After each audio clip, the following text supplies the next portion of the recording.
Eh bien oui les amis, visiblement, Randy Orton est toujours dans la course au titre de la WWE.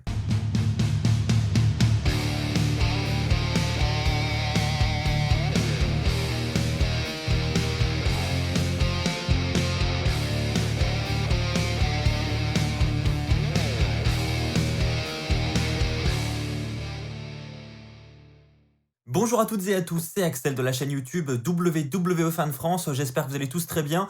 On se retrouve pour la review du Raw de cette semaine, le Raw d'après Clash of Champions.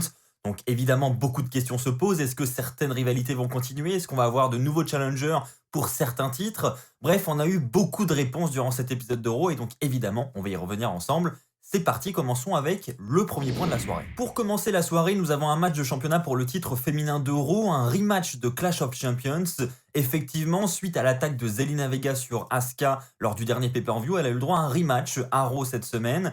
Et elle l'a encore une fois perdu. En ce qui concerne le match, on a eu à peu près la même chose que Clash of Champions. Je vais pas dire que c'est un copier-coller, mais quasiment. Un match assez court. Victoire de Asuka une fois de plus par soumission. Donc je pense que cette fois-ci, ça y est, hein, on a Zelina Vega qui est définitivement écartée de la course au titre féminin d'Euro. Mais pas d'indice sur la prochaine challengeuse au titre de Asuka. Est-ce qu'on va avoir une nouvelle tête qui va arriver? Est-ce qu'on va avoir le retour d'une superstar? Bref, des questions se posent sur le futur de Asuka, mais pas de réponse cette semaine à Raw. Honnêtement, je pense que c'est une bonne chose que Zelina Vega soit écartée de la course au titre parce que j'aurais pas vu un programme sur le long terme, honnêtement, entre les deux catcheuses. Donc je préfère que le programme s'arrête ici et qu'on parte sur de nouvelles choses du côté de Hell in a Cell. Maintenant, nous allons parler d'un segment qui a fait un petit peu le fil rouge de la soirée. C'est évidemment la suite de la rivalité entre Rollins et la famille Mysterio. On a premièrement Murphy qui est en coulisses sur son téléphone tranquillement et Rollins arrive et lui demande ce qu'il fait, etc. Et il va finir par lui dire « Mais qu'est-ce que tu fais en tenue de catch? Tu devrais être en costume. On est là pour célébrer. Ce soir, on est invité dans la cour du roi, donc dans le segment qu'il y aura plus tard dans la soirée. Et voilà, on est là pour célébrer avec la famille Mysterio. Donc, va mettre un costard, s'il te plaît. » Ce qui fait que Murphy pose son téléphone et s'en va se changer. Il obéit à Rollins. Rollins va en profiter pour prendre son téléphone et le mettre dans sa poche. Et vous verrez, ça a beaucoup d'importance dans la suite de la soirée puisque ensuite on se retrouve dans le segment de la cour du roi présenté par Jerry Lawler où il nous présente la famille Mysterio. La famille Mysterio arrive sur le ring, donc il y a un canapé, il s'installe, etc. Et donc Jerry Lawler va tout simplement demander le ressenti de la famille Mysterio suite à tout ce qui s'est passé ces dernières semaines.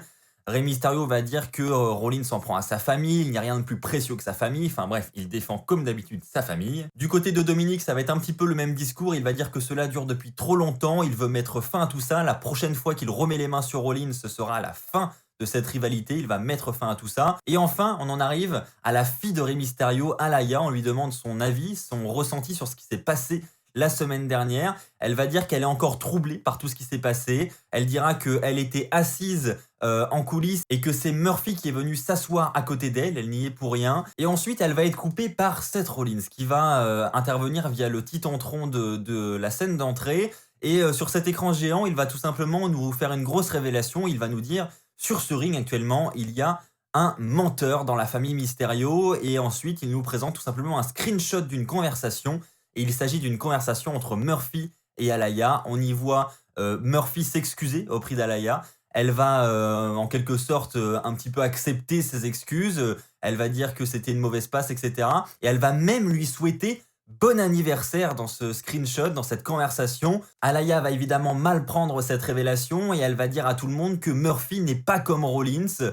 Voilà, tout simplement. Et ensuite, elle va partir un peu énervée. On a ensuite Murphy qui va lui aller en coulisses rejoindre Rollins et reprendre son téléphone. Il est un peu énervé, il lui dit « T'as rien vu ?» Enfin voilà, et Rollins lui dit « Tu crois vraiment que tu peux me cacher des choses ?» Et ensuite Dominic Mysterio va arriver en coulisses pour attaquer une fois de plus Murphy. Et donc là, baston qui éclate. Rollins, lui, il ne fait rien, il fait que regarder, tranquille, peinard. Et ensuite, on nous annonce qu'on aura un match entre Dominic Mysterio et Murphy plus tard dans la soirée. On arrive au match. Voilà, un peu, c'est de la vraie baston. On voit que Dominic, il y met son cœur pour défendre un petit peu sa sœur. Et à un moment donné, il va sortir un kendo stick, mais Alaya va intervenir et va lui dire « Non, ne fais pas ça, s'il te plaît, t'as pas besoin de faire ça. » Et ce qui fait que Dominic Mysterio va être un petit peu perturbé et va se faire surprendre par Murphy avec un roll-up. Et donc Murphy va remporter le match avec un roll-up. Forcément, après le match, Dominic Mysterio va être un petit peu vénère, donc il va prendre le kendo stick et il va finir par frapper Murphy. Alaya va lui dire d'arrêter ça tout de suite. Et Dominique, il lui dit: «Mais non, Alaya, tu dois comprendre, c'est pas un mec bien», et il va finir par dire: «Ton père avait raison, tu es naïve». Forcément, ça ne va pas plaire à Alaya qui va gifler son frère avant de partir. Et là, fin du segment, on a donc Alaya qui semble vraiment vénère avec son frère. Là, les histoires de famille commencent à s'intensifier. Donc visiblement, du côté de la rivalité famille Mysterio contre Rollins, ça n'est pas terminé, ça risque de continuer. Et si ça se terminait dans la cage Hell in a Cell lors du prochain pay-per-view, c'est pas improbable et honnêtement, c'est un programme qui me plaît. Ah, les débuts de Mandy Rose à Raw, on les attendait, eh bien on les a eus. Donc comment ça s'est passé? On a premièrement Lana et Natalia qui arrivent et qui disent tout simplement: nous, on mérite une chance au titre par équipe féminin. Voilà, comme ça. Donc elles défient un petit peu Shayna Baszler et Nia Jax, mais ça va pas aboutir puisqu'on a Adam Pearce qui va arriver et qui va leur dire: bah non, désolé, ça se passe pas comme ça, il va falloir gagner votre opportunité. Et pour ça, vous allez devoir affronter une nouvelle recrue du côté de Raw. Et donc là, on a l'arrivée de Mandy Rose qui fait donc officiellement ses débuts à Raw suite au transfert réalisé par The Miz à SmackDown. Et à ses côtés, elle va faire équipe avec Dana Brooke. Donc nouvelle équipe visiblement, Mandy Rose, Dana Brooke. On avait des rumeurs comme quoi les officiels ne savaient pas encore quoi faire avec Mandy Rose du côté de Raw. Et bien visiblement, elle sera du côté de la division par équipe avec Dana Brooke à ses côtés. Pourquoi pas? Honnêtement, j'ai pas vraiment été séduit par le match contre Lana et Natalia. J'ai pas trouvé ça exceptionnel. J'ai pas trouvé la performance de Mandy Rose exceptionnelle, loin de là. Donc voilà, j'ai pas été séduit. Mais en tout cas, victoire de Mandy Rose et de Dana Brooke qui battent donc Lana et Natalia et qui se positionnent peut-être en tant que futurs challengers pour les titres par équipe. Mais avant cela, il y a quand même le Riot Squad, rappelons-le, parce que Nia Jax et Shayna Baszler ne sont toujours pas là. On ne sait toujours pas pourquoi, pas de raison. Voilà, peut-être que c'est lié au Covid encore une fois. J'en profite pour parler de Rétribution aussi, qui était absent de ce show. Il semblerait que certains membres de Rétribution auraient été cas contact avec des cas de Covid-19, donc c'est peut-être la raison pour laquelle il n'était pas présent cette nuit. Bref, il semblerait quand même y avoir beaucoup d'absences. J'espère que ça n'est pas trop grave, parce que c'est quand même un peu inquiétant. Avant de passer au flop de la soirée, je voudrais parler avec vous du match entre Kevin Owens et Aleister Black, une rivalité qui dure depuis maintenant de nombreuses semaines, mais qui est toujours aussi intense et toujours aussi sympa à regarder, parce qu'en plus de ça, à chaque fois, il nous propose de très bons matchs. Donc là, encore une fois, j'ai passé un bon moment devant ce combat. Au passage, je tiens à souligner ce nouveau thème d'entrée pour Aleister Black. Alors d'un côté, je trouve qu'il lui va bien, le thème est pas dégueulasse, mais il faut avouer que l'ancien était quand même exceptionnel. Et donc j'espère qu'ils l'ont seulement mis de côté temporairement et qu'on le reverra parce que voilà, son ancien thème, son entrée, c'était quand même un classique et ça m'embête qu'il l'ait changé. Même si, comme je l'ai dit, le nouveau va bien avec son personnage du moment, donc ça me choque pas plus que ça. En ce qui concerne le match, c'était encore une fois, comme j'ai dit, un bon match, des bons spots. On verra que Aleister Black veut vraiment s'acharner sur Kevin Owens. Il y met vraiment tout son cœur, à tel point qu'il va s'énerver sur l'arbitre à plusieurs reprises dans le combat. Et vers la fin du match, il va donner, je pense, involontairement un coup de coude à l'arbitre en mettant des droites à Owens. L'arbitre était juste derrière. Et donc l'arbitre va prendre ça comme coup volontaire et va faire sonner la cloche. Et donc on a une victoire de Kevin Owens par disqualification. Donc forcément, Aleister Black va être vénère après le match parce que, comme il le dit, visiblement, il n'a pas fait exprès. C'est l'arbitre qui était derrière lui. Bon, je suis assez d'accord avec ça. Mais en tout cas, disqualification, victoire de Kevin Owens. La rivalité ne semble donc pas terminée encore. On aura probablement un match lors du prochain pay-per-view. Je pense qu'il va falloir que ça se termine en pay-per-view. Et j'ai envie de le voir honnêtement dans un match un petit peu plus long parce que là, on est sur des matchs quand même assez courts. Un match Owens-Aleister Black avec un minimum de temps d'antenne en pay-per-view, ça peut vraiment être très très bon. Ceci étant dit, passons au flop de la soirée.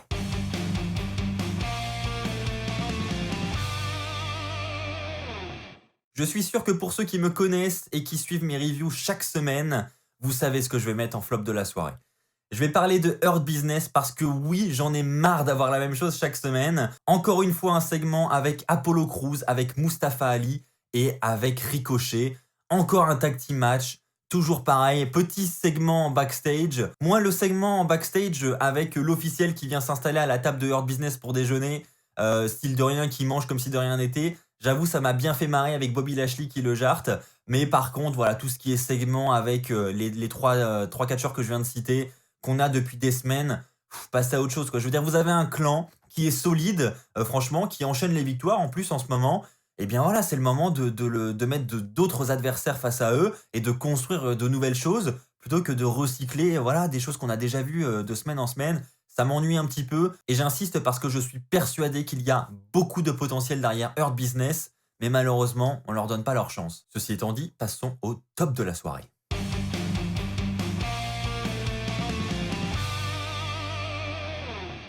Pour le top de la soirée, je vais évidemment parler de la rivalité entre Randy Orton et Drew McIntyre qui personnellement me passionne toujours autant. Donc là aussi, ça va être un petit peu le fil rouge de la soirée. Pour commencer, on va avoir l'arrivée de Ric Flair. C'est lui qui va ouvrir le show avec sa musique, suivi du Big Show, suivi de Shawn Michaels, suivi de Christian. Et donc, vous l'aurez compris, les 4 légendes qui ont aidé Drew McIntyre lors de sa victoire à Clash of Champions sont présents sur le ring pour accueillir le champion du monde. Donc Drew McIntyre arrive et on a ensuite le droit à une célébration. Donc Drew McIntyre va les remercier individuellement. Il va dire que sans Shawn Michaels à NXT, il n'en serait pas là. Que sans Christian, pour lui donner des conseils, il n'en serait pas là. Il est honoré d'avoir fait ses débuts alors que Ric Flair prenait sa retraite. Il était dans le même roster à ce moment-là. Enfin bref, il va vraiment citer tous les catcheurs un par un, les remercier. Et il va ensuite revenir sur sa victoire à Clash of Champions. Il va dire que c'était un gros challenge, qu'il a finalement battu Randy Orton. Et Randy Orton va miraculeusement apparaître sur le Titantron et il va dire à Drew McIntyre: mec, tu crois que tu as connu l'enfer à Clash of Champions? Non, t'as pas connu l'enfer, je vais te montrer ce que c'est l'enfer parce que je n'en aurais pas terminé avec toi tant que je n'aurais pas mis les mains sur le titre de la WWE. Et donc c'est sur cette phrase que Randy Orton va partir. On verra une caméra le filmer en train de quitter l'arène avec sa valise, donc il s'en va. Et Drew McIntyre dit: on va très bien, Randy Orton a quitté le building, pas de souci. Moi, pendant ce temps-là, je veux prouver que je suis un champion méritant. Je veux défendre ma ceinture ce soir, donc je lance un Open Challenge à n'importe quel catcheur que je n'ai encore jamais affronté pour le titre de la WWE. Et donc, fin du segment, fin de cet opener avec cet Open Challenge de Drew McIntyre. Ensuite, tout au long de la soirée, on aura un fil rouge, comme je l'ai dit, avec en coulisses Ric Flair, Christian, le Big Show et Shawn Michaels qui vont jouer au poker ensemble. Voilà, ils vont passer du bon temps. On verra d'ailleurs Ric Flair qui va battre tout le monde, qui va ramasser tous les jetons. Voilà, en Edge Showboy qu'il est. Et puis ensuite, on verra également un homme faire le ménage derrière Hurt Business avec une cagoule. Bon, on n'y prêtera pas vraiment d'attention, mais ça aura beaucoup d'importance pour la suite de la soirée, vous allez le voir, parce qu'on arrive au main event de la soirée. On a Drew McIntyre qui arrive, et donc on attend cet Open Challenge. Et on a donc la musique de Dolph Ziggler qui arrive et on se dit, Dolph Ziggler, il a déjà affronté Drew McIntyre pour le titre, donc il n'a pas de raison d'être là. Mais Dolph Ziggler arrive en tenue de ville, donc on se dit, finalement, il va pas catcher. Il va dire qu'il a une bonne surprise pour nous ce soir. Et donc là, ensuite, on a l'arrivée et le retour de Robert Roode. Je vous l'avais annoncé dans un épisode de WWE News, son retour devait arriver dans les prochaines semaines. Eh bien, c'était cette semaine. Robert Roode contre Drew McIntyre pour le titre de la WWE. Un match assez sympathique qui sera relativement court quand même, et on aura la victoire de Drew McIntyre. Mais c'est l'après-match qui va nous intéresser surtout parce que on verra ensuite, juste après le match, un caméraman filmer cet homme qui était avec une cagoule avec son chariot pour faire le ménage. On le verra retirer sa cagoule, retirer son masque, et on verra qu'en fait, derrière cet homme, c'était Randy Orton. Et il va s'arrêter devant la porte de la loge des légendes où ils sont justement en train de jouer au poker. On va le voir mettre des lunettes vraiment bizarres et en fait, on apprendra que ce sont des lunettes infrarouges pour voir dans le noir. Il va tout simplement rentrer dans la loge. Là, toutes les légendes vont se retourner, vont voir Randy Orton un peu choqué. Et Randy Orton aura l'intelligence d'éteindre la lumière. Et donc là, tout le monde est dans le noir, sauf que lui, il a des lunettes infrarouges, donc il arrive à voir dans le noir. Et là, il avait une chaise avec lui et il va s'acharner sur tout le monde. Et le show se conclura sur la lumière qui se rallume et on voit toutes les légendes au sol. Et Randy Orton qui part fier de ce qu'il vient de faire. Donc visiblement, l'acharnement de Randy Orton sur les légendes n'est pas terminé. Et donc la rivalité reste toujours aussi intense et continue. Et c'est pour ça que j'ai envie de le mettre en top de la soirée, parce que je pense que vous l'aurez compris, le Hell in a Cell match entre Randy Orton et Drew McIntyre n'est pas encore officiel. Mais c'est tout comme, on aura ce match. Et mon Dieu que j'ai hâte de le voir. Voilà les amis, c'est ainsi que s'achève cette review d'Euro. J'espère qu'elle vous aura plu. Si c'est le cas comme d'habitude, je vous invite à mettre un pouce bleu. Je vous invite également à vous abonner. Encore une fois, vous êtes très nombreux à regarder mes vidéos sans être abonnés. Donc n'hésitez pas à le faire, c'est gratuit, ça coûte rien. Et moi, ça me soutient énormément. Donc merci à tous ceux qui le feront. On se retrouve très très vite pour de nouvelles vidéos sur WWE Fan France. Très probablement un épisode de WWE News dès demain, parce que j'ai beaucoup d'infos à vous donner. D'ici là, portez-vous bien et n'oubliez pas, soyez toujours très très fiers d'être fan de catch. Allez, bye tout le monde!